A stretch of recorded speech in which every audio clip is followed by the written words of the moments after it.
White হাউসে ইউরোপীয় নেতাদের সঙ্গে বৈঠক চলাকালে রাশিয়ার প্রেসিডেন্ট ভ্লাদিমির পুতিনকে ফোন করেছিলেন যুক্তরাষ্ট্রের প্রেসিডেন্ট ডোনাল্ড ট্রাম্প।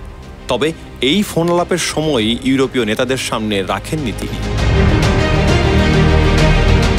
ট্রাম্প বলেছেন, ইউরোপীয় নেতাদের সামনে ফোনে কথা বললে রুশ প্রেসিডেন্টের প্রতি অশ্রদ্ধা দেখানো হতো।